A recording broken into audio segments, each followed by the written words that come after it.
All right, guys. It is time for the Should I Play That spoiler cast.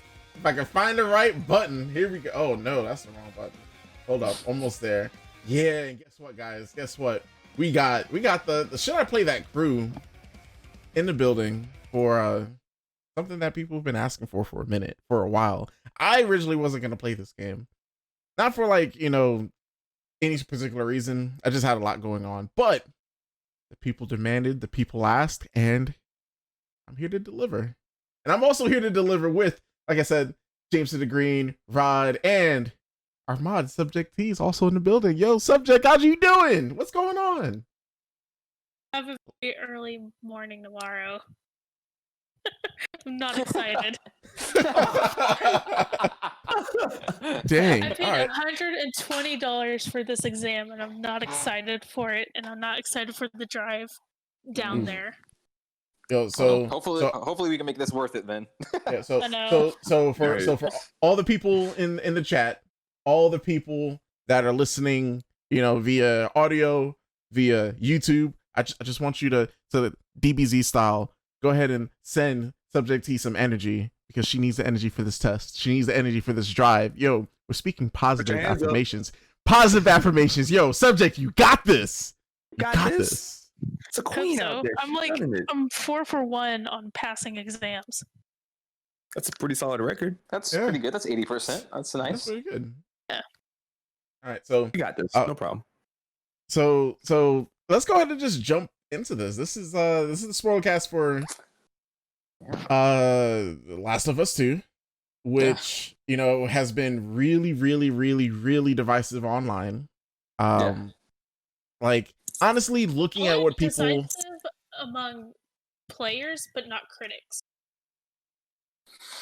I don't know. I don't know about that. Like, I've seen a lot. I mean, if you look at just the Metacritic score, I see why you would say that, but I feel like a lot of prolific writers, like not just people from the playcontroller.com. That's if that's a real site, I'm sorry, I don't know if that's actually real. I'm just making shit up. But like, my point is that everyone on Metacritic, I think as a whole you could say that, but there are a ton of nice pieces on, which I'm going to talk about a little bit later as well, that have come out kind of, I don't want to say against the game, but just not with like the unanimous praise that I think a lot of people were expecting. Yeah. So I think I have like the freshest take, because I literally finished it like not hours ago, but like earlier in the hours. About 24 hours ago. Yeah, like this morning I finished it. So with like from then all the way to now, sort of been like trying to take everything in, because this is definitely one of those games that you sort of have to sort of sit there and marinate on it. Like, I know some people like off the rip will say they feel this way or that way about the game, but that I don't like to do that. I sort of like to take everything in, sort of like look at things from both perspectives of like how people are. I mean both perspectives, because there's a certain perspective that people are giving on the internet right now that's straight trash. Trash. We're gonna get into that in a little bit, but in the past couple episodes, or a couple episodes ago, when we first started talking about the game, we did like a small little like, what do we know of The Last of Us? Like, what is our experience with The Last of Us? James and Rod, you both gave your impressions. You guys want to sort of give like a a TLDR about how you guys feel about the game?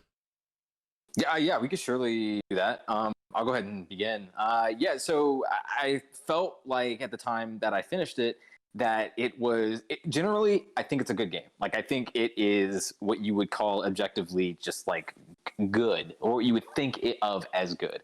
My issues with this game don't really stem much from the actual playing of it, at least for the most part. There are a few little things in there that I didn't love. I mean, this is a Last of Us game, a Naughty Dog game through and through, and I mean that in both the best sense of the word and maybe the worst sense. So I think it's a game that kind of showcases their best and worst tendencies all at once. And I think that culminates in something that is immediately thrilling, but and I would say occasionally, maybe frequently with this title, envelope pushing.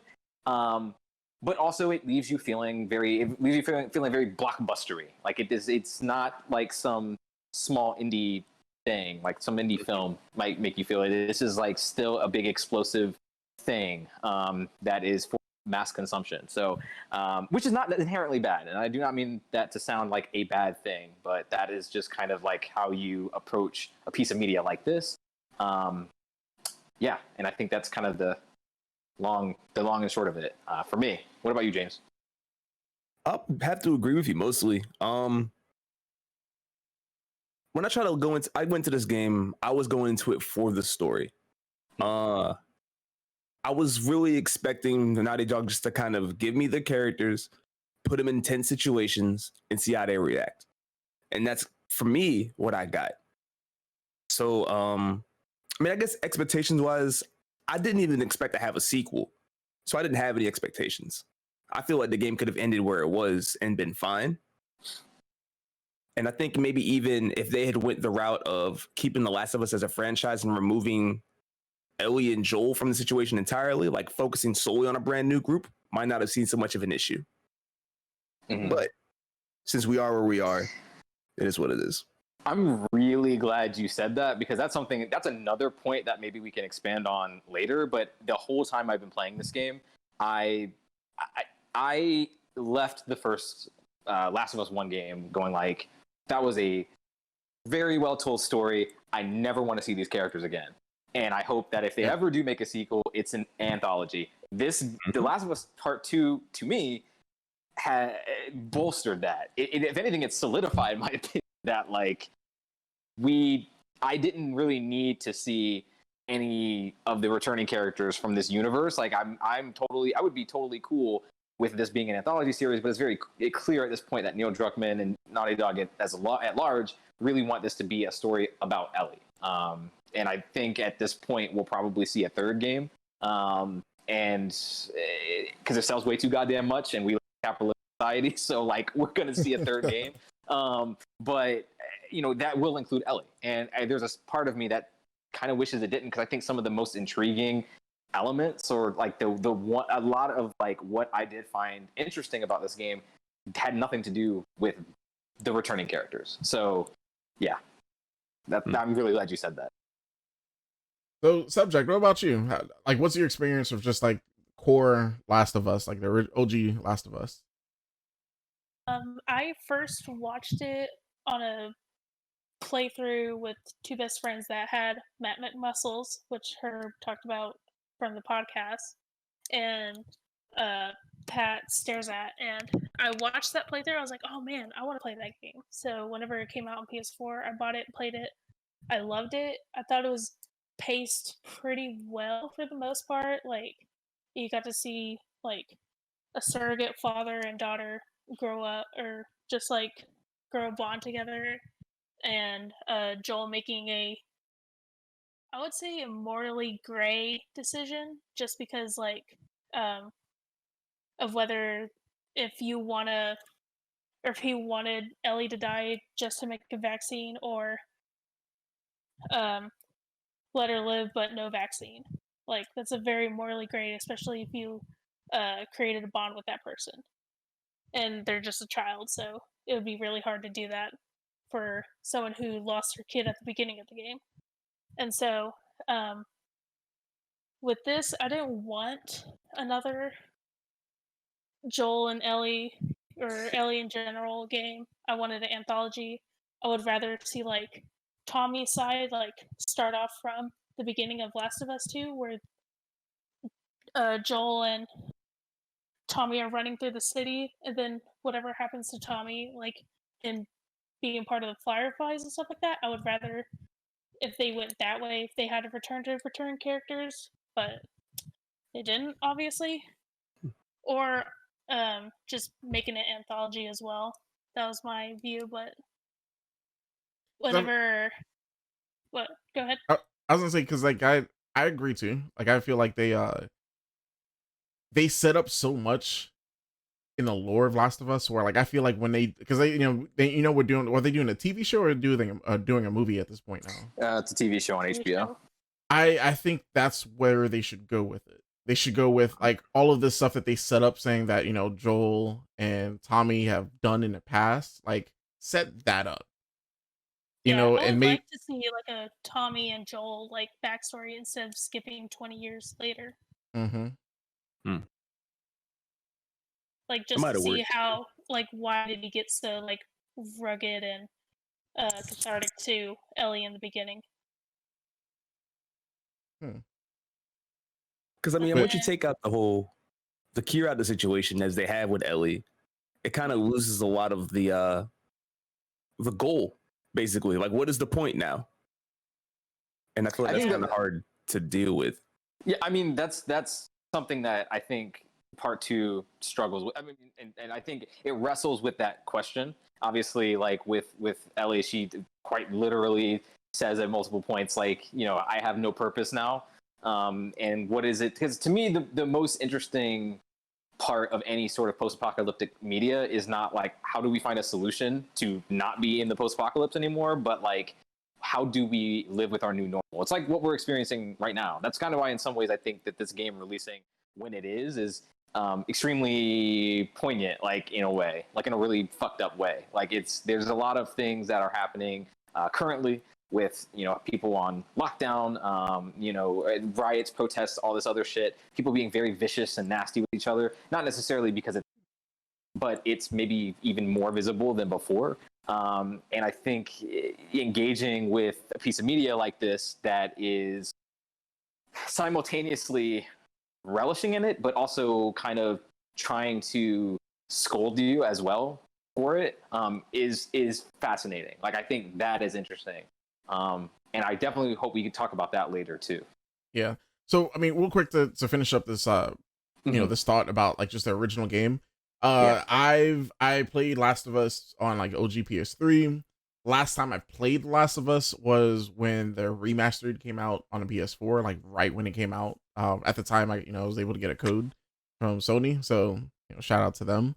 But yeah, like like when this game came out, people wanted to replay the game, and I didn't want to do that. I feel like the memories that I have of Last of Us, like I know that I specifically didn't play it for the gameplay. The gameplay at that time was very like, it was a very PS3 game. There's a lot of things that Naughty Dog specifically that they usually do in their games that I'm not too much of a big fan of. But Naughty Dog for me, I see, like, especially now, I see their Uncharted games, I see Last of Us, I think of story driven games. So like that's my reasoning behind playing this game, liking the franchise.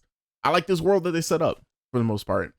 So yeah, so like I said, last time I like actually played Last of Us was years ago. And just hearing people replay Last of Us 1 before this coming out sort of solidified my reasoning of not going back to it, because certain, like, a lot of the puzzles involved taking like a cart, moving it so you can get on a ledge, or there's a lot of like really like trivial stuff that isn't really fun, and I don't know, it's partially annoying too, that I didn't really like. You need to But find the raft so Ellie can get across because she can't swim. yeah, so just a little annoying parts like that I don't really like. But one thing I really enjoyed in the original game, and I also enjoyed in this game, like just the technical aspects of like the game reacting to how you're playing.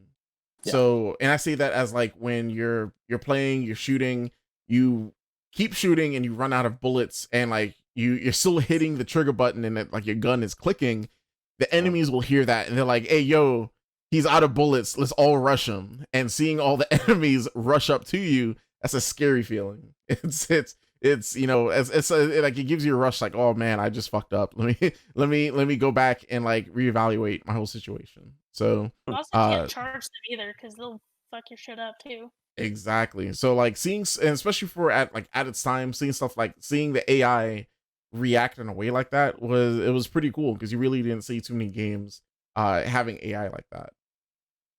So that in itself was cool. Multiplayer, I made a joke about it on the last episode of should I play that, but multiplayer in this game, I didn't really care for it too much. Like I know people like the multiplayer in this, in the original game, and where they were upset that Last of Us 2 didn't launch with it. I mean, I think they're planning on putting it out, right? Yeah. No. Yeah, they are. They've said that they're gonna put it out. Yeah. Oh, Really? okay. Yeah.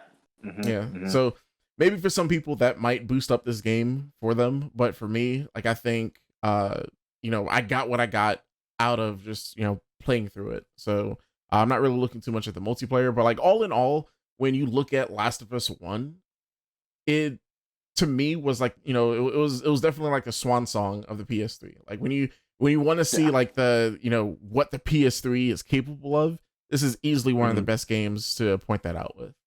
Mhm. So sort of shifting that over now to Last of Us 2, I could, on a technical standpoint, I want to say that, I stand by that same statement. Like Mhm. technically, graphically, with the audio, like all of that, like you don't see other games doing what they're doing in this game. So if you're like something that's sort of like just sticking out in my head right now is like when you're moving in the environment and like let's say it's raining, you step inside like Mhm. a metal box or something like that, step inside like a giant shipping crate, like the sound that you hear will like completely shift. It'll change. You'll if you're playing with headphones, you'll hear like the rain hitting the shipping container. You'll like just the sound will get distorted a little bit. So all that's like small minute details I love and I really appreciate. What about you guys? Anything like, graphically, anything technical in the game that sort of stood out to you? Definitely the overall animations of the characters and how they interact with the world. Even that small thing of reaching out when you're near a chest or when you're digging through a drawer, you'll see her pull the drawer out and actually look inside, or she'll reach over and put her hand in there. Like just those tiny things like that. Like you said, it really adds to the experience, and it's stuff that you don't even notice until you see it. Like I wasn't gonna go into like a game before, like a year ago, and be like, oh man, this animations are trash. But then it's like the bar has been raised again. So now Yeah. it's something I'm going to be looking for. So I really want to applaud them for that. The mocap in this thing is insane. Yeah, like they're Insane. probably gonna get like all the awards for all of its technical and sound design. Like, no one can deny how great it is. Yeah. And before I continue train, I think it's important to put up front too that in case you don't know somehow, Naughty Dog has definitely had a culture of crunch at their office, along with some other Sony first parties, really most major studios, to be honest. But Naughty Dog specifically has come under fire for that. So I just kind of wanted to put that up front before I continued saying what I'm about to say, which is, technically the game is fucking incredible. In pretty much every capacity possible. I think that there are certainly glitches, visual glitches that you can come across, but none of them ever really took me out of the game. I had a couple weird things happen where it kind of looked funny, but like for the most part, like the game ran really, really smooth.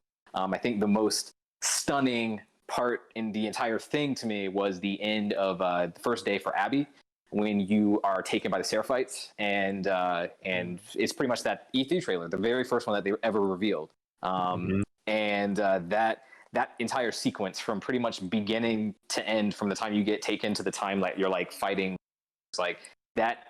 I had my jaw on the ground because the game looked so phenomenal. Like I hadn't seen anything that it looked like you could just reach out to your TV and like touch it. It was so real. But like Chris said, it's like when it's dark or rainy, I think that's this game pretty much at its best. The surfaces look so smooth and clean and like, but also dirty because obviously you're in the fucking apocalypse, so it all grungy and dingy. But like it's there's a story beauty to the whole affair that is pretty intoxicating. So yeah. So I guess now that we're in like the discussion of Last of Us 2, let's what do you guys want to start with? I guess we could start with like stuff that we liked about the game. So going off of what we were saying about just like how graphically intense it is, visually. I want to also point out we've said this before on the show, but the accessibility that Naughty Dog added into this. And we said before that there were people on Twitter talking about them being able to like play through the game completely, without using any like visual aid. So everything, like, they're able to play through just like audible cues and stuff like that. And like with me playing through the game, like halfway through it, I was like, you know what? I used to be that person that was like, oh, I want to play it how the developers intended me to play it. But people on Twitter was like, hey yo, check out the options, check out like these extra settings. And I did that. And I'm glad I listened to you guys, because like turning on the indicator to tell me which direction to go. See, like I honestly feel like if you start the game with that, like, I think some people were saying, oh yeah, like you could finish this in like 25 hours. I think I finished this in about like a little bit under 20, because I turned that on about like a little bit before halfway through the game, and was able to completely like avoid the bullshit of like trying to figure out where to go. So stuff like that. And just like, I'm pretty sure if you're ever going to play this with someone that isn't the best at like action games or just shooters, you can turn on some stuff that will like put on auto aim. It'll eliminate a lot of like button mashing sequences. Certain enemies enemies won't grab your partners, so you don't have to deal with shenanigans with that. So the game is really built for like anyone to really jump into and play. So I appreciate that. But yeah, but what about you guys? Like 5 minutes just going through all the options that they give you at the very beginning. Oh wait, so is that how you started the game? You went ahead and just knocked all that out? Well, that's what it appeared. Like like how it goes through like the brightness and all that stuff. Like I just like spent like 5 minutes reading through all this stuff. Like everything that's possible. Yeah. Yeah. Yeah, I mean, all that stuff is incredible. I don't even think that we can praise all of that enough. Nothing like that has really been attempted, in my opinion, or in my eyes. I don't recall any, especially any AAA major game, like catering to so many different audiences like that. So that's, I mean, shit, that deserves all the praise in the world. I want to definitely make sure that the environmental design gets called out here, because I feel like that is a huge step up in this franchise. Like we're coming from an original game, like Chris was saying earlier, that like it made in the PS3 era. It has a very specific vibe. When every single time you go through one of these corridors, it's kind of like similar-ish after like 10 hours or so of it. You kind of know what you're getting at a certain point, and the combat arenas all start to kind of look samey. I never really had that problem here with that. There are so many escape routes and like different paths you can take. The game for me, what I try to do is stealth everything for the first like few hours. Then I realized that's the wrong way to play this game. What I think Naughty Dog wants you to do, and I think what's most fun in general, at least for me, was trying to stealth at first, fucking up, or like intentionally like getting into a firefight and then trying to escape, scavenge a little bit some more, and then try to maybe go back into stealth mode. Like kind of fluidly going through that gameplay setup reminded me a lot of Metal Gear Solid 5, which is a giant compliment, because to me that's the best stealth game maybe ever, first or second maybe, as I really hold that in like Splinter Cell Chaos Theory in very high regard. And Last of Us 2 and Last of Us 2 gave me those vibes. I don't think it's as good as those games, but I think like it borrows ideas from those franchises, those entries specifically, and gives you a kind of gameplay locomotion that is very smooth and fluid, unlike the last game. So definitely props to those guys and girls putting that together for sure. That's something I wish I had noticed earlier on in my playthrough, but I really didn't start really experimenting with the combat system until I hit Abby's portion of the game. And because I was like, she's built differently. She's like, she has different guns. Let's see how well she plays. And so I just tried a bit more of the rush down melee kind of thing, or the more like just open firefights. And I think it really turns the game up on the fun scale for me. Because when I was focusing on playing like as Ellie, it's a lot more of, sneak, scavenge, shank. That's it. And that's like the entire first half of the game. So that gets a little long in the tooth. So maybe on second playthroughs, I'll try something a bit more of a Rambo, more of an action-oriented style, and just see how well the system plays. But I think that's a good point to make. It's interesting that you mentioned that as. Oh, go ahead, Chris. I was gonna say, what's weird? I played like Super Savage as Ellie, but then when I swapped over to Abby, which I feel like you're supposed to play that way, I did majority of her parts through stealth. Oh, I was the exact opposite. Yeah, Ellie to me has like, I think they're both really great. I think Abby has maybe some of the more memorable and explosive set pieces, but I think Ellie's section has so many amazing just environmental cues, like in terms of like you're kind of wandering through these like abandoned houses. Like I'm thinking specifically on day 2, I believe, where, or maybe like the beginning of day 3, where you're moving through like the suburban neighborhood. And that area in particular is memorable because there are so many houses that you can go enter. You can crawl underneath like some of the openings within the places themselves, get on roofs. You can do so many things, literally get under cars. It's so awesome. And that's, I think, when dogs were introduced as well. It made, I feel like her section specifically is great for doing that kind of rush down stealth, rush down type thing, for sure. How'd you guys feel about the AI? So like specifically Dina, I guess, the parts that you had Joel, like how to me, I felt like Dina was useless until like it got to the point where you find out that she's pregnant, and I was like, I wonder if the reason why she was so pointless to me was because she was written that way. Yeah, like she, it was written in that she was pregnant, so she's not really like going out of her way to help me out like that. But like when you go into like those flashbacks of like Joel and everything, it was like night and day. Like Joel came through in the clutch, like always. Like Really? At least for me, yeah, seriously. Like at one point I was like, yo, the AI in this game is trash, until I did that part and like Joel came through and just like, destroyed enemies for me. So yeah, which I recorded some gameplay because Dina was a shooter for me. Really? Yeah, Dina wasn't letting anybody slide. Yeah, she like if you stealth, she would stealth too and like take down people too. Like I was ready to fight for Dina by the end of it.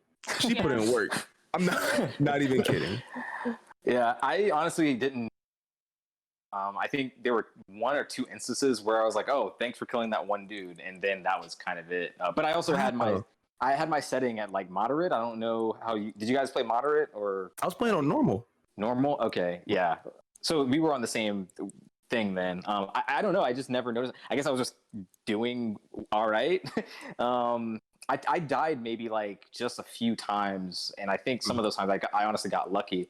And you don't want to see some of the death animations in this game though. God damn! Like yeah. Like one time I was getting chased by a clicker. Level, like death, like obsession. Right. Like I was being chased by a clicker, and it had me in its grasp, about to bite my neck, and she was like, "No, not today." So I was like, "Okay, Second Life it is." So I don't know. Oh, nice. Also, can we talk about the facial animations and like the exit wounds? A little gruesome for a minute here, but like the detail on that was impressive. If you shot somebody in the eye, there was a hole where their eye was, and not the back of the head. If you punch somebody in the face was deformed. Like, it's impressive. Yeah. If you throw there's like a ton of little details like this in the game that I wasn't even aware of until after I finished it. But if you like throw a bottle at someone's face, the glass is actually stuck in their skin. Wow. So it's stuff like that that is like it's a very visceral game. Like when you're going through it, like Like the exit wound is a great example of that because it was not something that I noticed at first until like I think I killed someone like pretty close, like with a weapon, and it looked like an exit. But I was like, no, they didn't. And then I looked, and surely they did. So I was like, wow, that is a lot. Mm-hmm. It's those moments like that that really kind of sell the whole experience. Yeah. Like one time I stopped after I threw a Molotov and I heard the crackling still, and I was like, oh. Yeah. Like it makes you kind of pause and like my bad, dog. What was the name of those enemies that they like put like they gave off that gas where like if you stayed in it then Shamblers, yeah, fuck those guys. Those Shamblers were because like they'll start doing combinations of like Shamblers and clickers. So like the Shambler will like put out the gas and then like a clicker will run up to you and grapple you. So like while you're fighting with the clicker, you'll start seeing your skin like burning the whole time. Yeah. Oh, I bombed those immediately. I didn't know. Oh, yeah. Well, I made that mistake plenty of times. That killed with fire. The enemy type that I think I was shook from was definitely the bloaters. And there's not enough of them in the game. But they were all great fights. Every time. They're way quicker than they were. Zombie was the most horrific one. Oh, the hospital or ground zero one? Yeah. Oh, the Rat King? Yeah. I instantly... That was awful. I started laughing so hard because, like, it looked so fucking ridiculous in, like, a good way. And I was like, damn, they're going full Resident Evil. Let's go. And then... You know what it reminds me of? It reminds me of Inside. At the very end of Inside. Yeah. Oh, I hadn't even thought about that. Yeah. It just came to me. Wow. And then part of it, like, pulls itself off. Yes, exactly. So good. It's so it's good. Great. Because it's like it's a fungus. It works. Like dramatically. Yeah, like I think when you fight that thing, I think they literally like just give you the flamethrower like right before it. Like I instantly like depleted all of my ammo into that enemy. And then like with the bloaters, with the bloaters, like I have horrible memories of them from the first game. So that's why I use all of like my my Molotovs. I used all of my pipe bombs, like anything explosive, all my shotgun shells, like all went into those bloaters. Like I played no games with them. Yeah. I still think my favorite one to fight though were those sneaky ones that you couldn't listen for. Yeah. I hated so them. You'd be like, oh, there's a clicker coming at me. And then all of a sudden you're getting swiped from the back of the head. And you're like, no, I'm busy. Yeah. Not now. Yeah. So, do you guys mind? Oh, go ahead, Chris. No. Go ahead, because I think we might be going into the same thing. Okay. I was actually going to start asking about specific story beats. Okay. Did you want to go into that, or did you want to do something? Well, yeah, I wanted to wrap up the gameplay part with how do you guys feel? Because I know a big complaint is that the gameplay wasn't enough for people. Like, how do you guys feel about that complaint? It was too samey. I thought they were going to improve on some of the stuff, but it just turned out to be kind of the same from previous game. That's kind of where I'm at. Like, so I think what is here is good. Like, I think generally it's a good game, but it is also a 20 to 25 hour game. Some people are taking 30 hours. And I finished it at just under 20, and I felt like that was too long. So, for a lot of reasons, I think some of that is narratively, but also some of that is because of what Subject T is saying about it being too like samey in a way. Like, I mean, I thought it was really cool that in LE Seattle Day 1, like you're kind of getting a little bit of what you got in Lost Legacy, which was like a mini open world, quote unquote, where you kind of like get the illusion of like, oh, okay, I can kind of do what I want. Like, there are several sections of that level that you can check out or skip entirely. Like some people didn't see the Take On Me cover.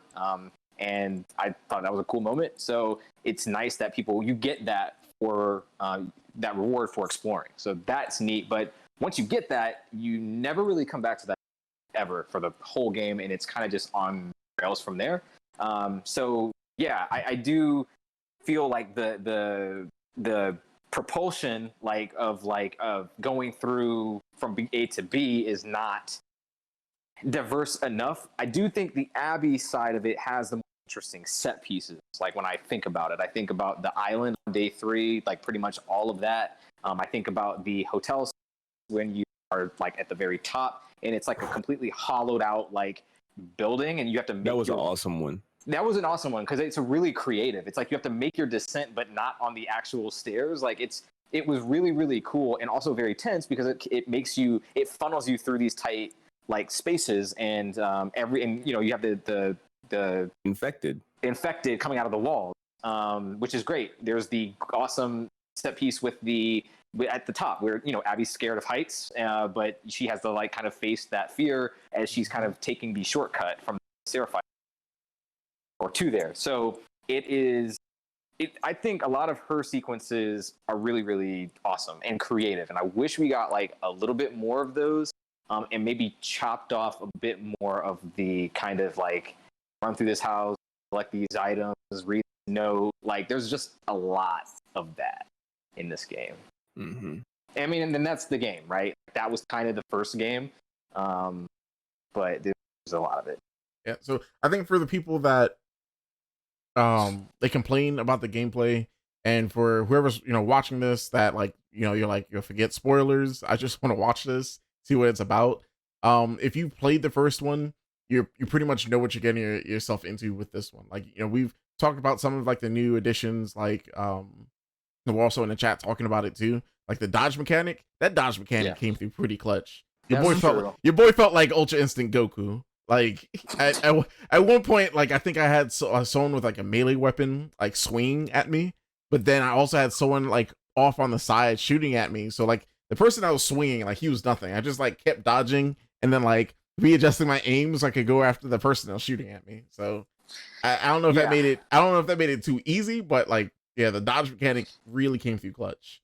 No, I mean that's awesome because that's a direct compromise from what people were talking about in the last game, was that there's no dodge, there's no way to like stop someone from coming at you in the last game if you ran out of ammo, which depending on how you were playing was frequent.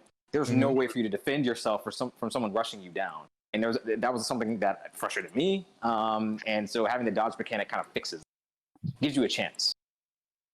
So when it comes down to the gameplay, I'm still in that, I'm not a big fan of like, I'm not saying like this gameplay is revolutionary, but I think it's serviceable. But since it's serviceable and this is so much of like a high caliber AAA game, I think a lot of people were expecting more out of a sequel. We waited about 7 years for this. When I think of like sequels that do it right, I think of Assassin's Creed 2. Assassin's Creed 2 literally came out like a year or two after the first game and made huge leaps in like just terms of like just changing the gameplay. Yeah, I mean, this is like part 2 is a refinement. It's not like I wouldn't say it's like you said, it's not a revolution of what that first game was, and I think this game plays really, really well. Like I think they've maxed the capability of the quality, I think, as close to perfect as you might be able to get in this franchise. Like I don't know how much more really add to it to make it. I mean, the guns feel better in this one somehow. Like I love the hunting rifle from the first one, and they made it somehow kick even more like well in this. Like it feels just so satisfying to get that headshot off. I mean, I wanted to play through this game again, not for the story, but like because I wanted to just run certain encounters back, which they let you do actually after you finish the game, which to me tells me where their focus was, which was in the encounters in this game. I think I might go back and do that. Oh, go ahead. I was just saying that like, after experimenting with things, it opens up a lot more than I think people anticipate or people are giving it credit for. Like even just the melee stuff was surprisingly fun for me. Like I was going out of my way to do melee combat with the implementation of the dodge and stuff. What clocks, and that's it. And it feels good. Those animations are there, the sounds there, so it just feels impactful. Yeah, I think that's all they can really do to improve from there. So, Rod, I think you're about to jump into the story bit, which I feel like this is gonna be the meat and potatoes of this conversation. Probably. Yeah. Probably. Yeah, because all my questions have to do with like everything that happens in the story, and also what Naughty Dog has gotten like out of, for sure. The place that I wanted to start is obviously at the very beginning, which you can't really. It's hard to talk about this game and not mention the first couple hours in which you kill off the main character of the last game, which Chris, we haven't really heard officially from you in any capacity, like what your thoughts on were for that, and like how you like reacted. So, all right, so that sort of set off like a chain of events for me in this game. So like, Joel being killed, and this is me, not like I avoided all the spoilers, like I went into this thing fresh. So I had nothing like that to sort of like say, oh yeah, I saw that coming. Killing Joel, that's pretty big. Like it's, you're killing off your main character of, this franchise, or one of your main characters of this franchise. And I think that for a story-driven game, I think introducing death like that could be like a cheap way out. But for this game, like especially after finishing it, going through everything, I don't feel that way anymore. I feel like Joel dying was a catalyst for literally everything else that happens to the game, but also opens up like the whole morality duality topic. So hold on, let me ask you real quick. So you're saying that you until you finished the actual game, like you were upset about that death, like till the very end. No, I wasn't upset about it. Okay. Honestly, it happened, and I was like, "Yo, that's what they're wilding. They were wild for that." But like after that, I was like, "All right, let's keep playing." Like some people, they really get into the characters, but for me, like I took it as like, it's part of the story. This is what's I think I immediately saw that that's what is giving like Ellie this drive to go out and get revenge on these Fireflies. So yeah. I sort of like, when it happened, it's sort of like I was like, all right, this is the reason why she's doing all of this. But at the same time, you also have to peep that they did a thing in this game where they wanted to they sort of wanted to make you like question why Ellie's really, really fighting, or why she's fighting so hard. Because at the beginning of the game, like they referenced that her and Joel aren't on good terms anymore. So at that point, you're thinking, damn, like did they they finally have the conversation about like the sacrifice at the end of the first game?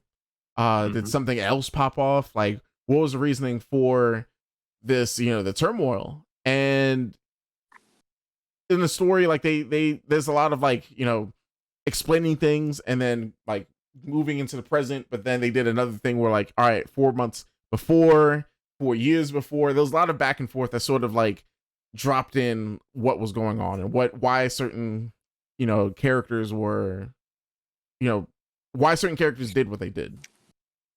So I feel like since I peeped that from the jump, I wasn't completely bent about that. So I agree. Yeah, go ahead, James. I think it was well stated, like that was what the game was gonna be about. Like during the way the game's presented, it made it seem like, okay, you're gonna be getting this bit of story, and then the day's gonna end, and someone's gonna have a flashback. That happened so many times. And a lot of people were saying that the pacing was weird, but like it kind of just led into itself. At the end of the day, they wind down, they end up knocked out for whatever reason. They have a flashback, come back to where they are. Okay, proceed from there. I feel like the game did it too much. Maybe the pacing of the you think so? flashbacks themselves. Like the pacing of the flashbacks, like after the first couple, I was like, all right, I get it, but then sometimes I'm like, all right, this is too much. Like, yeah, I can do feel like that on the game. Yes, like just in general, like the structure of the game is fine. I have no problem with the game kind of jumping back and forth in time like that. I've watched plenty of media with that do things in that manner and have no problem following. It's for me a lot of the back half of the stuff, especially when I think about Abby Abby's segments is that, you know, a lot of her stuff actually kind of ends up, a lot of the WLF stuff, the Wolf stuff kind of goes nowhere. Like Isaac as a character kind of turns into nothing. We spend a lot of time like kind of building him up. We see him in a couple points, but you know, he's kind of wasted. And you know, there's literally. Oh wow. Yeah, So, yeah, Yara's she's a bad bitch. Kill that dude. I mean, yeah, that was pretty awesome. So that's more of what I think I have an issue with. At least when I say that the pacing was a little sluggish at points. I don't think it keeps up like that for the whole game, but there are definitely I don't think this should have been, you know, 20 hours worth of story, personally. But like Naughty Dog said what they needed to say much quicker than that, and I don't think, and what they said was it was good, it was poignant. Did you want to comment on the Joel stuff, James? Ready? Hello. Oh, yeah. He asked if you wanted to comment on the Joel stuff. That's me? Yeah. Oh, I didn't hear anything you said, right? I'm not gonna lie. Oh man. So I heard the last like 10 seconds have been like missing for me. It's like, oh, okay. Oh, but as far as the Joel thing goes, I do understand why people are upset that he went out the way he did, especially so early in the game. But I think that it makes sense. I think that it's literally just is the end of Joel's journey, from a karmic sense, because it explains to you that yes, he did what he did out of love, but he betrayed the human race, the people who hired them, the trust of the girl he's protecting. So he lies to her multiple times in this game and in the last game. Mm-hmm. He killed Abby's father, who was just doing his job. Like, man, that part in itself. One of potential like very few surgeons in this world that you just killed indiscriminately. The ones that can actually fix this whole thing, he just murders him because he doesn't want the girl to die. You could have knocked him out and ran. Yeah, do it like that. So I mean, it was messed up the way he went out, but he earned every swing. Like, yeah. And unfortunate, but it is what it is. Subject T, what were your thoughts at that moment? Oh yeah, I was spoiled on the moment.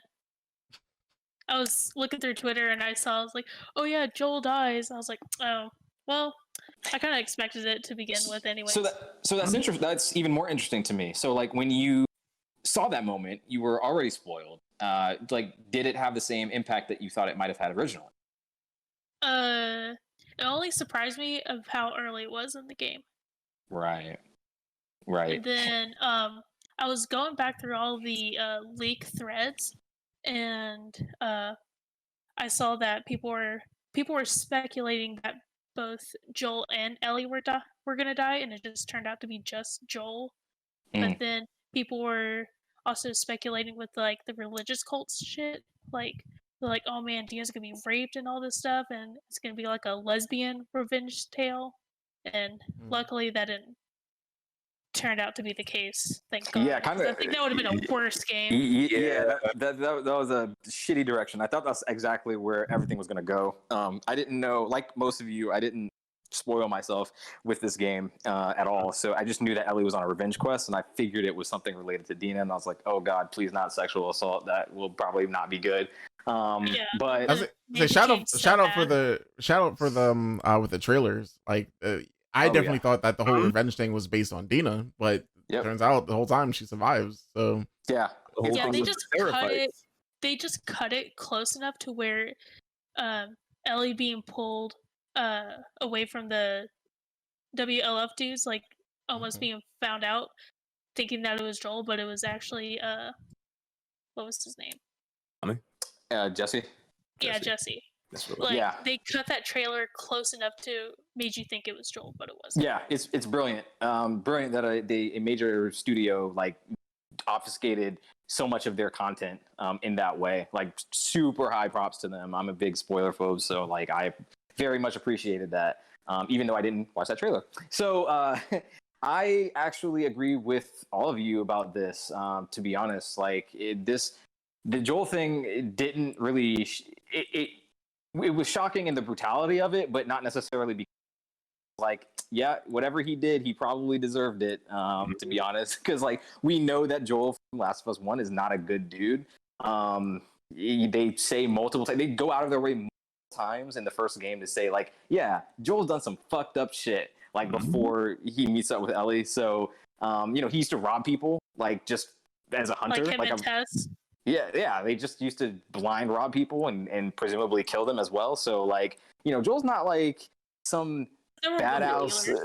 He's not like badass cowboy daddy like everybody seems to think. Like, he's like a really fucked up dude. So, immediately, I mean, obviously, I felt bad for Ellie because that's what she loved, but like. As far as the character himself, I was like, damn, kind of sucks, but at the same time, I kind of want to see what he did. She probably has a good reason to be doing this. So it turns out she did.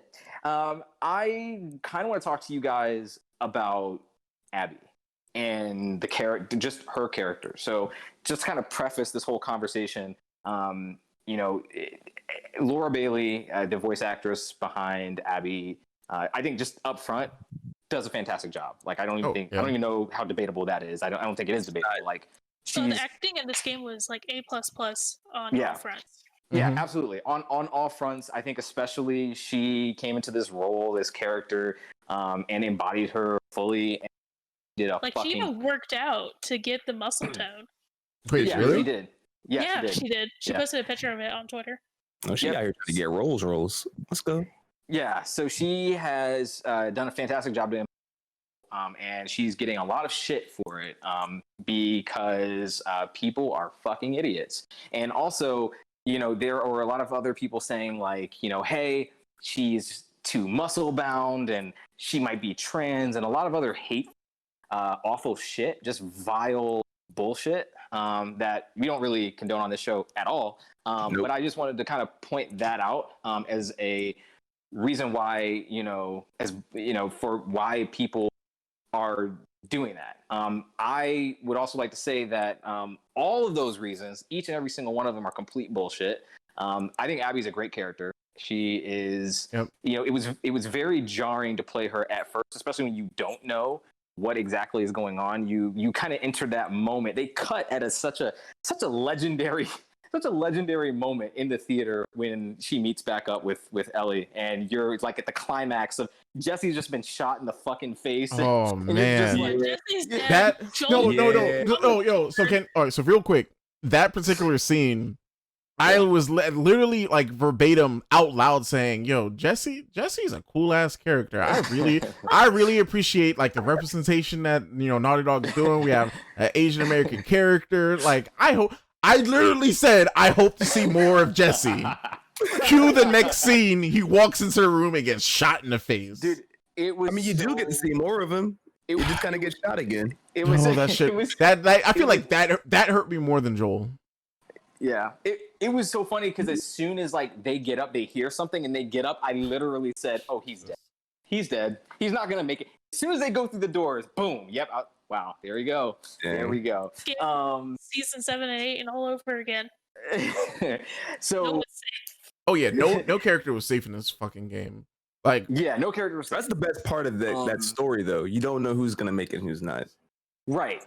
And I kind of want to bring it back to Abby for a moment because, you know, prefacing all the bullshit with that people are spewing at the voice actors, the character in general.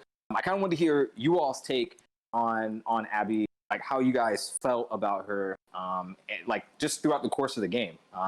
Chris, do you want to start? Yeah. So. Beginning of the game, I feel like the beginning of the game is set up for you to hate Abby. It's set up. Yep. Abby's the, you know, main antagonist. She killed Joel, and like in a brutal way too. They really made a point to brutalize Joel, like just to make that death. Yeah, like, and that, like, I feel like that was all intentional. So, you know, at that point, I'm like, all right, fuck Abby. Let's get her. Let's get this revenge. I was all with Ellie. You get to that point of the game where, I think at that point you get a couple of flashbacks to remind you that Joel wasn't that great of a guy. You know, just in case you haven't played Last of Us 1 or it's been a minute, you don't really know about the character. Joel's done some stuff. He's lied. He's he's not that great of a guy, really. So at that point, I was already sort of like, balancing out on just the whole like what's going on right now. But then when they made that switch to when you're playing as Abby, when you're in the wolf base, I was like, as soon as that happened, I was like, oh shit, they're about to make me actually care about this character. Then I was like, I don't remember the direct sequence, but do you find out that you find out that she's like the daughter of the doctor that was operating on Ellie. At that point, I was like, oh man, yo, Abby's the real hero of this game. Yeah. Because seriously, when you look at it, you have, Ellie who like we found, it's shown that she wanted to make that sacrifice. She wanted to matter. And you have Joel who literally selfishly gave that up, took that away, and not only, stopped the whole surgery, but also killed the only person in the world at the time that could, make some sort of cure. So her sense of revenge is justified. Yeah, heavily. I agree wholeheartedly. I was like you. Fuck Abby off rip. I remember on the podcast I said that. You did. I do remember that. And I was like, I'm gonna eat those words as soon as I said it. And sure enough, by the time I got to Lev and Yara, I was like, oh, okay, they're doing it right. This is all coming together. Like I want to see her win. I really did. So I wanted to. Oh, go ahead, James. Go ahead. Oh, I'll just like go into that moment when they had their first, Ellie and Abby had their first direct conflict, and Ellie takes that loss. I was like, cool. Take the L. You had your moment. She beat you. Like, just take it with honor and keep it moving. She gave you a chance. So when you have to come back the second time, I didn't even want to play it. I really didn't. Like, I did not want to do the final boss fight because I'm like, this doesn't even feel right. But it's totally unjustified. That's a whole conversation I want to have. But I feel like let's lead into the last act of the I'll let it go. Yeah, I do want to jump in really quickly. Subject. I want to hear your thoughts, but before we get too far away from what was just mentioned, I want to kind of go back to something that was said. Chris, you mentioned that Abby is the real hero. I want to challenge that for a second because I think a lot of the reasoning for this game, like why it feels so grimy and dark, is because I don't think there are heroes. Like, I don't think that anyone here is like supposed to be the quote unquote good person. Like the idea is that when you seek revenge, it's best to dig two graves. Revenge is not something that is I think meant to be justified or something that is meant to be sought at all, actually. And the fact that they both characters, Abby and Ellie, lose so much because they went to go seek revenge is damning. And I think that's a part of the game's message. At least that's what I took from. Mm-hmm. I would agree with that. I don't know. Chris. Yeah, Chris, what was the message that you got?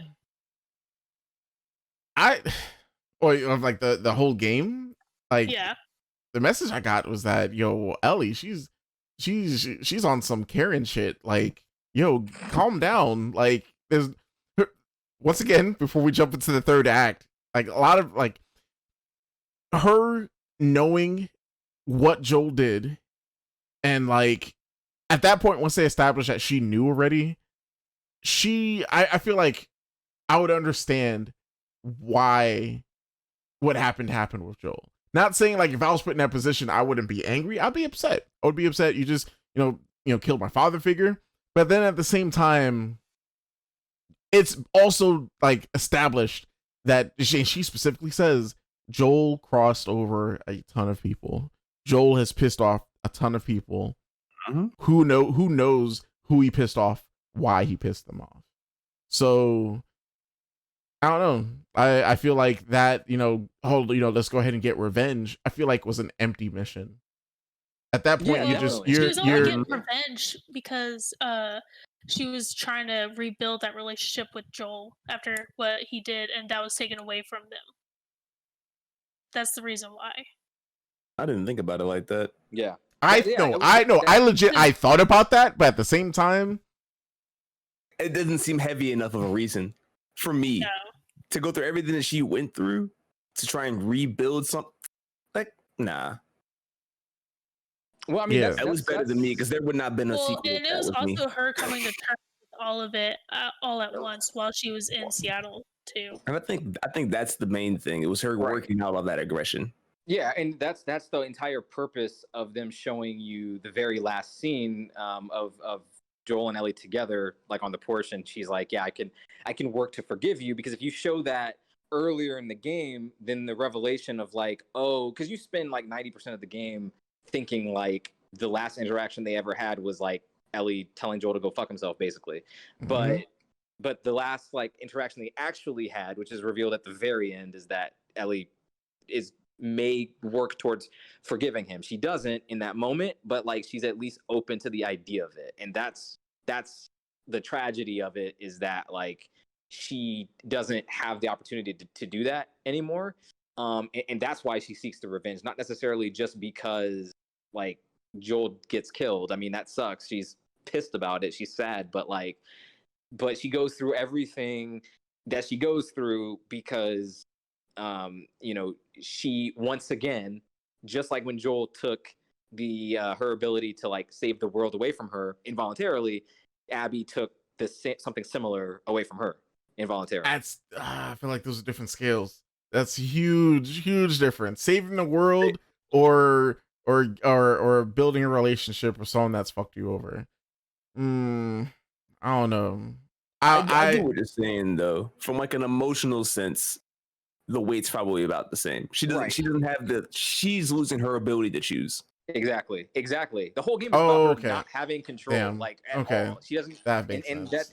And that's why that's a lot of the reason why she's so frustrated throughout the game, and why she ultimately can't go through it with Abby, is like she's losing control of herself. She's lost control of every single thing. Dina leaves, the kid leaves, like all of this happens. She left them. I'm sorry. She left them. You're right. You're right. You're absolutely correct. Dina rightfully left Absolutely. Ellie. No, absolutely. Go ahead, Queen. Yeah. Go ahead.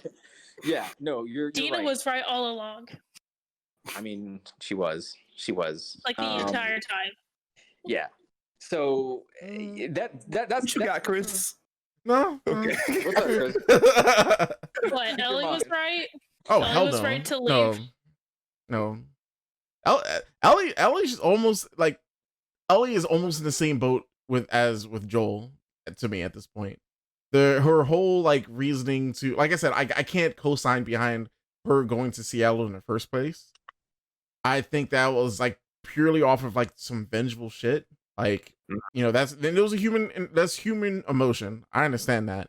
Doesn't mean it's right. And then just, oh man, like just knowing what you know, and then at the same time, I don't think it was ever established that Ellie knows that Abby was that scientist's daughter.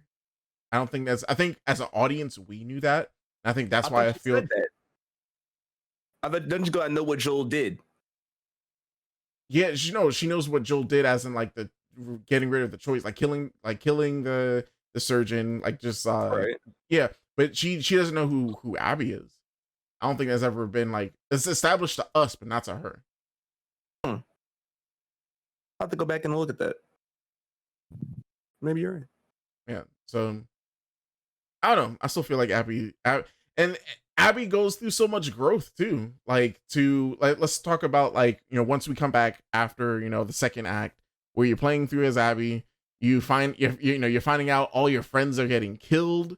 And then like you have like this showdown with Ellie, which we were all expecting, which I thought was actually, I mean, it was pretty cool. Like that was a cool boss fight because like she's able to go into her bag and like craft weapons. I was like, no, you fucking won't. I'm not gonna let you craft some health or anything like that. But I think it was really clever. But yeah, definitely about that boss fight with Tommy on the bridge.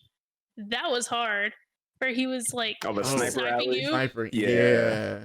That was hard because I died several times just from him alerting zombies to my way and he shot super hard to take out That like was half nice. my health.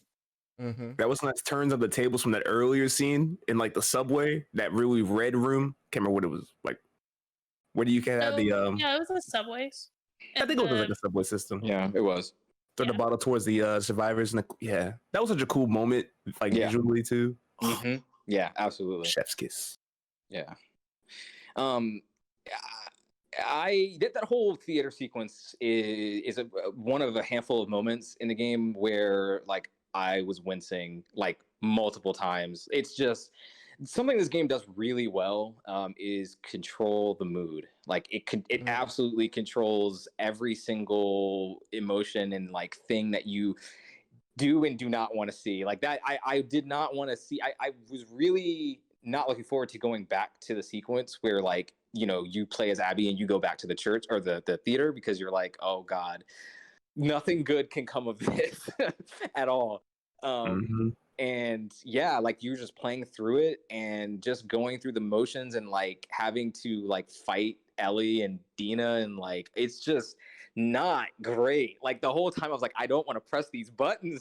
Like this is hurting me more than it's hurting you. I don't know what it is. At that point, I was ready for Abby to kick Ellie's ass. Like Chris, you are just really? Yeah, listen, listen. At that point where Abby like beats up on Ellie and it's like, you know, knocking her out, and then like gets up and it's like, yo, I never want to see you again. I was getting that that whole vibe. I was like, yo, Abby, fucking like tell her I never want to see you again. It was so good. But of course, That made you wince.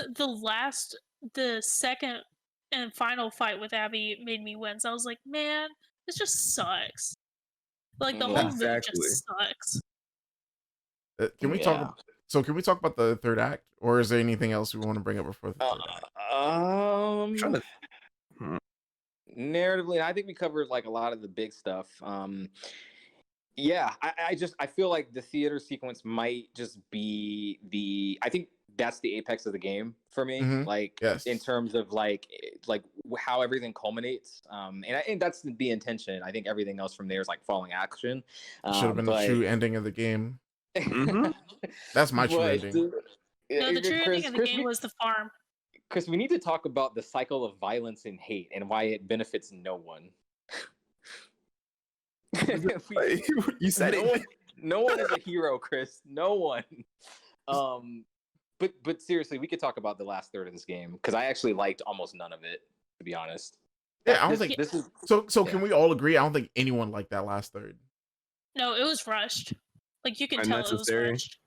Yeah. Like I get it. Like I understand the like cognitively what Naughty Dog is saying or trying to say, but I feel like we endured 15 to 20 hours of that, like being beaten over the head of like what we're supposed to be getting from this. And I don't feel like the decision to go after Abby again is justified. I don't feel like that's not an earned.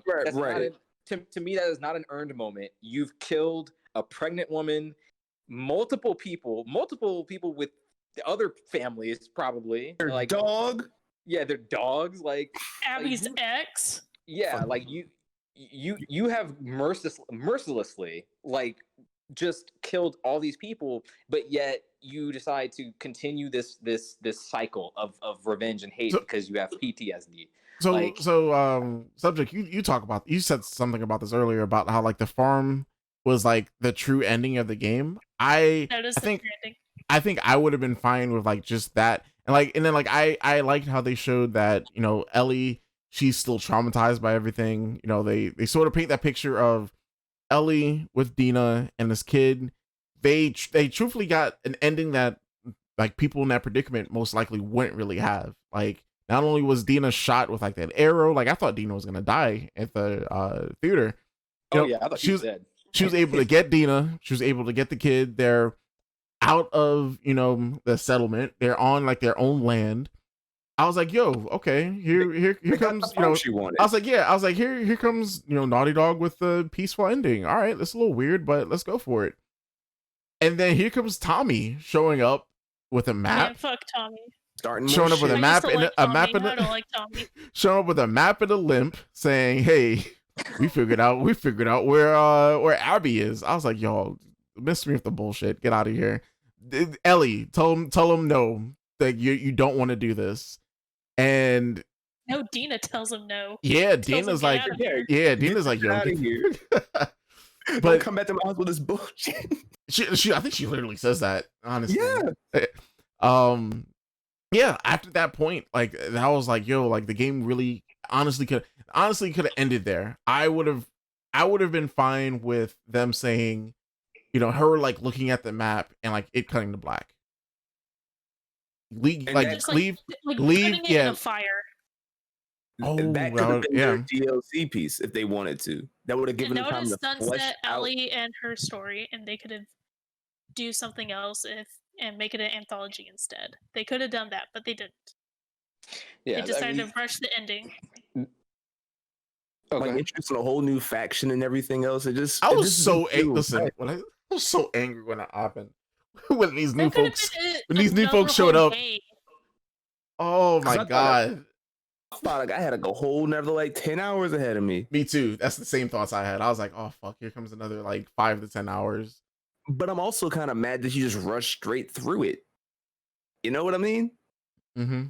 Like that's such a wonderful settlement to have to deal with. Dealing with how they deal with like the slaves and the uprising and all that stuff could have been so cool. Yeah. And how they If use Abby would have zombies, led like, them out chained to the even. ground. Right. Like But, that could have been part of their anthology or part 3. Or that could have been part 2. Hell. It just seems like they just wasted something that could have been a lot better at the end. Yeah, the entire last third is really to demonstrate a couple things. One of which is to sever Ellie's connection to Joel, any sort of like actual connection she would have left. The other is to show that Abby, show that Ellie is a piece of shit, because there's no reason for her to go after Abby. Like literally no fucking reason. She spared you. It's like, leave me and my child alone. I never want to see you again. Yeah, and here's your girl back. Like she gets to live here. She honestly could have killed Dina. She had her at knife kept point. all 10 of her fingers too. Yeah, and the other machination that they tried to push home is to display physically that Abby has broken the cycle of hate, and that you know she's moved on. She's moved past that. She wants to live a different life. Those are the two main reasons why that entire third exists. And I don't have a good solution or answer as to what they could have done differently. I just don't know if it feels right there. I mean, that's why they did it. Like, and I get it, but like, I just don't like the execution of it, I guess. I'm not sure if that needed more time or less time. In a game that already felt long, then I don't know if more time is the answer. But yeah. I feel like they reached that whole cycle with Abby in the second act. Like by the time she's had the whole conversation with Owen, all that time she spent with him about this whole trip to I keep want to say Santa Monica. It's not Santa Monica. Where was it? Seattle. Santa Barbara. Santa Barbara. Oh, Santa Barbara. Yeah, Santa Barbara. And I felt like after going through the loss of all of her friends, even her enemies, like I feel like she just had that moment there. She's like, okay, well, I'm done, and she just wants to go out and follow that dream. She does, but she goes to the theater, so she doesn't break the cycle at that point. That's true. I always forget about that. Well, Lev really broke it, honestly. Well, I'm talking about, I mean, yeah, literally, like, yeah, he did. You're right about that, but like, she has to break it for herself. No one can do that for her, and that's like the point of the game, is that like, is these women have to find their own path. That's what Ellie's literally doing at the end, is that she has to walk her own path without anybody else, without her mate, and without Joel, without anybody from her previous life. Like, she has to, because I'm not convinced that she's going to find Dina at the end of the part 2. Like, I think she's literally going to try to find her purpose, her new purpose in life. Yeah, that's why I think it kind of ends the way it does. Even then, like, if Ellie didn't even go, like, Abby would have died anyways. So it was literally for nothing. 100%. Can we talk about how, like, the one thing that I feel like, or I mean, we sort of said it before, but like the ending scene where, Ellie, she goes back to the ranch, Dina's gone, the kid's gone, all the stuff's gone except for, Ellie's room, all the belongings and the guitar. That last scene with the guitar, I was like, oh shit, wait, did I mess up the button prompt with playing the guitar? And like I kept hearing her miss notes. I was like, what the fuck? I'm like, and granted, again, this was like at 3:30 a.m. I was like, maybe I'm just really tired and I'm fucking this up. But then like I'm looking at her fingers, I'm like, oh yeah, she's missing fingers. She can't play the guitar right now. Okay, so there's an article saying that like she was wearing Dina's bracelet. Like whenever she went to Santa Barbara, she wasn't wearing a bracelet that Dina gave her.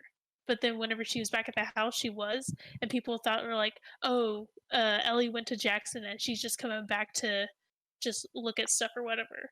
But no, Neil Druckmann is like, nah, she gets the sad, pathetic ending. Good, as she where should. She just wanders off. That's what she earned. But all right, so the guitar part. Oh, okay, yeah. So the guitar thing, I really appreciated that her leaving the guitar is like her finally leaving behind Joel, and like that whole like vengeful. Yeah. So like you guys are saying like the ending is sad and pathetic, but did you guys really read it that way? I actually didn't at all. Man, I'm on team fuck Ellie at this point. So I know, Yeah. I know. Yeah. She made the mistake of leaving the farm. I actually thought that the ending to this game was the most hopeful and bright, literally and figuratively, that the game got like ever. Yeah, like yes, does she lose everything? Yeah, but she's on her path to a brighter future. The whole game is mired in misery and pain and like and nothing is positive at all. The end is like the only positive thing to come out of this is she's free. She's finally free to find her own purpose in life. It's crazy when you say she lost everything. She literally can't play the guitar anymore. Yeah, exactly. Her only connection to Joel. Yeah, that's the significance of the last shot with the you see her walking away, literally walking away from the guitar, Joel's guitar. It's the only thing that she really had from him. And that's a key moment. That's a key moment from the first game where Joel tells Ellie, "Hey, I'm going to teach you guitar when this is all over." And then cut to this game and she's learned it and like she frequently kind of does it throughout. It's like almost like a coping mechanism. Even when she sings the old song that about if I ever lose you. If I were to lose you. Yeah. So like I actually read this as a pretty happy ending, especially for something like Last of Us. I mean, I guess as happy as a zombie apocalypse can be. Right. I know, Chris, you're not happy with it, but sorry, James, go ahead. I don't know. I didn't see hope at all, to be completely honest. I've lost looking for hope in The Last of Us a long time ago. I lost it whenever Ellie decided to leave the farm again. Sure. She throws away her happiness, and I'm like, okay, well. Yeah. Good luck. Yeah. I think part one is Ellie losing her purpose. Part two is her wrestling with it, and part three is her finding it again. That's my idea. She needs to find another surgeon. Yeah. And it's gonna be like that stupid like Left 4 Dead 3 style box art with only 3 fingers on the hand. Oh my god. Yo, when they zoomed in on like her hand, I was like, yo, is she like turning into a zombie or something? Because her hair was pretty fucked up. Like, nah, Abby got her something to eat. Yeah. She has not been eating in months or weeks or whatever at that point. Abby said, "You want to find me? All right, you're gonna lose something though." That's wild. So, all right. So, I mean, getting through this game, I like getting through the game. Where do you sit with it? Because there's a lot of debate on like these review scores. I don't say 10 out of 10 because we sort of like we've already gone through like some of the things where it sort of fell short. I feel like this is a good game. Like the production value of this game is like top notch. You cannot take that away from Naughty Dog. Like the work that got put into this. Granted, a lot of it was crunch culture. And hopefully in the future we don't see more of that. But more or less, like this game looks good, plays good. Some of the story bits sort of like fall flat, but I enjoyed my playthrough. When it comes down to me reviewing games, me recommending games, something that's really important for me is when I'm not, at home, when I'm not playing this game, is this game still on my mind? And this was one of those games where like I'm at work and I'm like, I wonder who's the next character that this game's gonna take for me. So just seeing I want to see where the story was gonna end up. I enjoyed my playthrough. I think it's a solid play this game. This is definitely one of those games you shouldn't let the masses tell you whether or not you should love or hate the game. Yeah. You should play it yourself. Yeah. What about you guys? Solid overview. I think the hate is overblown, like vastly overblown. I remember after I finished the game, I went back and I looked at the spoilers or the leaks that had come out just to see what the reactions were. And then I think about it in context, and I was like, it really wasn't even that big of a deal. And the overall game, I feel like the game was better than those leaks ever could have hoped to be by themselves. And so I don't know. I don't think it's game of the generation. I might not even call it my game of the year, to be honest with you. Yeah. But damn good game, especially for a sequel I didn't even want. Yeah. Good game. Exactly. Yeah. What about you, Subject? I would give it like a 7.5 out of 10. Like some of the narrative stuff were really questionable. Like I didn't like that part, but overall, it was okay. I enjoyed my playthrough. Yeah. And then they really did represent like a really good like bisexual lady and a really nice like lesbian couple. Like it was just very natural. Like they did a really good job at that. Yeah. Yeah. And a trans character in Lev, which I don't think I've seen recently, or maybe ever. Was he trans? So Lev was trans. Lev was trans. Yeah. Yeah. Oh, I didn't know that. Yeah. There's multiple dialogue sequences where oh yes, they I do say remember like, now. oh yeah, do you notice that they're like when the scars are to him at first they say her, and then actually Lev asks you immediately like, did you hear that, or did you like care about that? And Abby's like, that's not what really. he was talking about. I really didn't hear it. Yeah. I have no idea what you're talking about, bro. Conversation about like him being sold off to like some dudes. I was like, wait, what? Right. Yeah. Yeah. And also that he was going to be like married off as a wife or something. Yeah. That's what I was. Yeah. Okay. So they were. That was because he was trans. Got it. Right. Exactly. Yeah. Born, but I totally. But identified as a man. So. Sold me. Yeah. So the hair shaving. Okay. A lot of great representation. I definitely want to piggyback off that. What Subject just said. Yeah. Awesome representation. They did a good job doing that in the first one as well. A lot of Asian representation, which is representative of Seattle. And I thought that was appropriate. So that's cool. But I'm going to sound like a broken record here. Like, I think the game was good. I think there's no denying it's just a craft to the game that Naughty Dog brings that is just, it's apparent here in a lot of the technical aspects. I wasn't a fan of some of the way that the story was told in terms of like the pacing and a couple major decisions, especially towards the end. But like overall, I think this is a story worth telling. I think they did a very good job with this, and yeah, it was fun to play. Kind of makes me want to ask you guys a question though, something that I've been sort of wrestling with and struggling to answer myself because I haven't quite figured this out. And this isn't something new because I think games like Spec Ops: The Line have asked this question before, but and kind of dove in, but I don't know. So Last of Us 2 is a game that, on its face, narratively, abhors violence. It doesn't. It depicts violence as being ugly, visceral, something that obviously should not be done to another living being. Mm-hmm. Yet, if you listen, to anything that we've said the last hour or so, we've talked about how fun it is, how fun the gameplay is, like how good the guns feel, like realistic and great it is. And there's nothing wrong with that. It's a video game. It's meant to be fun, right? But I find myself wondering, can someone ever create a game that can sort of criticize and critique violence in that way, but not use it as a crutch, as a means of actual aggression through the narrative? I think there are several non-violent games, in the last episode of Should I Play That? Herb listed out a few.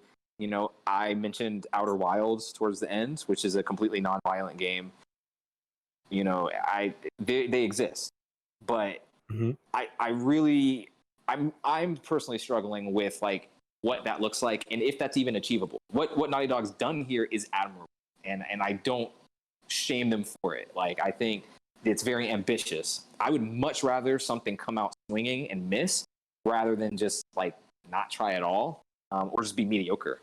I will always respect an ambitious failure rather than a mediocre effort or something that's not trying. So that being said, I'm curious what you guys think, or if that even crossed your mind during gameplay. What do you guys think? I think that was actually something I did kind of wrestle with during my time, because they do make it a point to make sure that you feel every swing, and they'll call out for their friends as you pick them off. Yeah. And that sort of thing. And as you stab them, oh, they got Greg. They care about these people.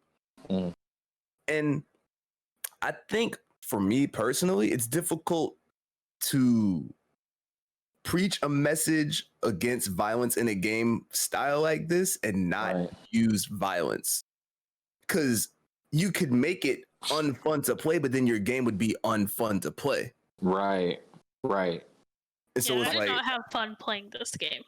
I had fun going through I want to go through just the encounters again. I want to go through those motions because the game was really fun to stealth through and Shiv and all this other stuff. And it's well, man, that's kind of against the philosophy of what the narrative of this game is trying to say, to tell me specifically. I think Last of Us 1 sort of goes over that a little bit, but I think this game is so much about violence and hate, just in its core, that it's impossible for me to just look past it.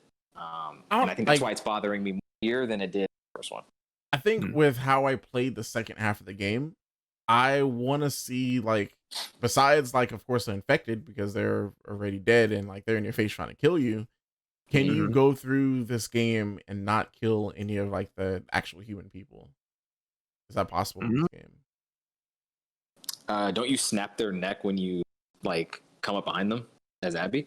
Yeah, but I mean, but yeah, you could sneak through. There was a good portion of the last bit of the game where I was yo, fuck these encounters, especially the last the train track section. Yeah, that section. Yeah. I was I don't want to fucking fight anybody. I just want to get the fuck out of here. So legit using any patch of grass. I think there was the section where it was sort of flooded too, where I essentially found out that you could just sort of crouch and then go prone underwater and just sort of swim through area. Yeah, I swam straight through that area. Don't see your backpack floating above. That's how I got caught in that encounter. Okay. Yeah, so I think the game was like that. That was cool. It might be possible to sort of play through without killing people, but yeah. I think what the biggest morality choice of this game was for me? The thing that really, really woke me up in the middle of the night in a cold sweat. The decision to take the tennis ball and throw it out of the cage when you're playing catch with the dog. Didn't even cross my mind. because I didn't even think you could do that. because you know the dog just wants to have fun, and here you are being a complete savage and throwing the ball out of the gate where the dog can't play anymore. Now he's ballless. Why did you do that though? No, I didn't. I didn't. But I went on Twitter and people, like plenty of people, did it. So That's That is Twitter. messed up. It's Twitter. Of course, it's messed up. Oh, people suck. Oh Yeah. boy. Yeah.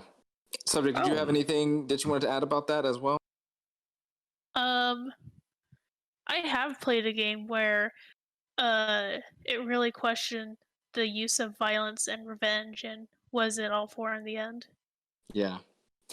And it's called do you remember? Xenoblade Chronicles. Okay. Oh my god. Boom goes the dynamite. Dude, it is because oh, in the explain beginning this of the one. game, you lose Oh. someone, and then it becomes a revenge tale, and then your character starts asking questions of like, well, why did they attack?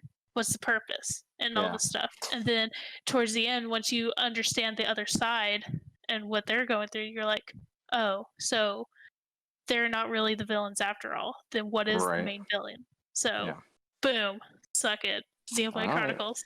Wow, there it is. Put that on the back of the box. Boom, suck it, No, Xenoblade I would Chronicles. put no. What I would put on the back of the box for Last of Us 2, I would say this is Game of Thrones seasons 7 and 8. Oh wow, you're supposed to be selling copies of the game.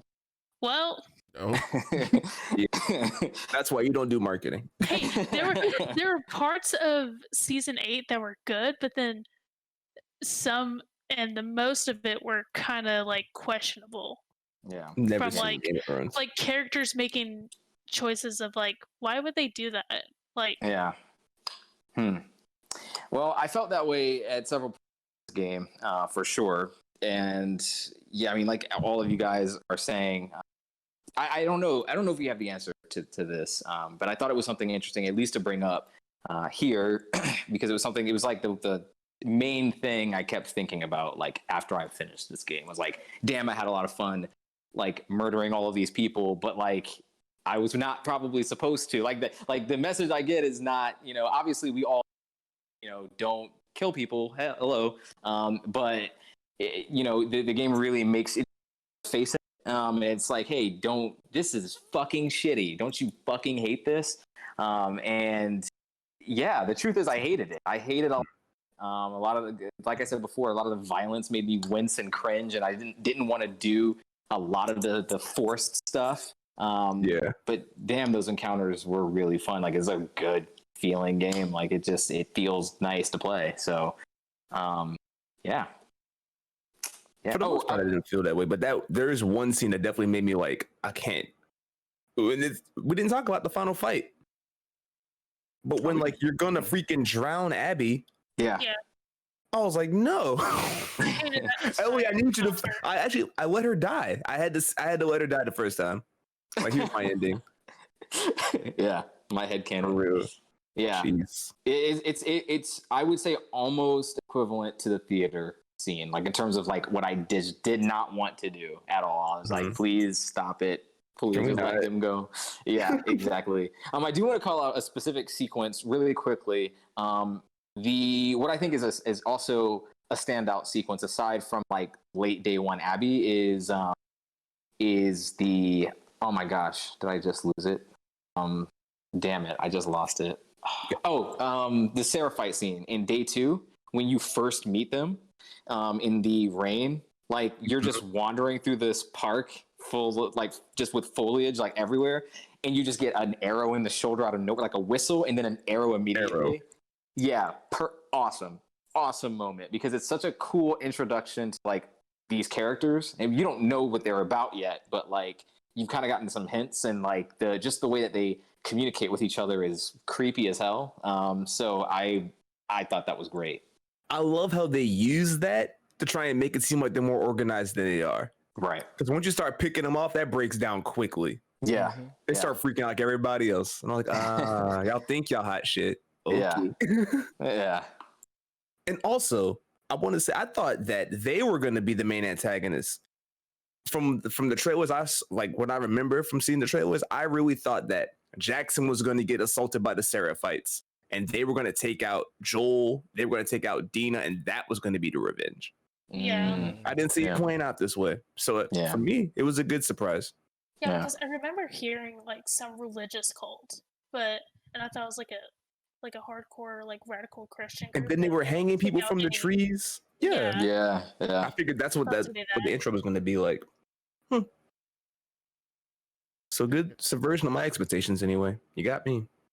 It would have been a worse story if they did that. Good on Naughty Dog for not doing what we were expecting, but then giving us something we didn't want. Yeah, like the last third of the game.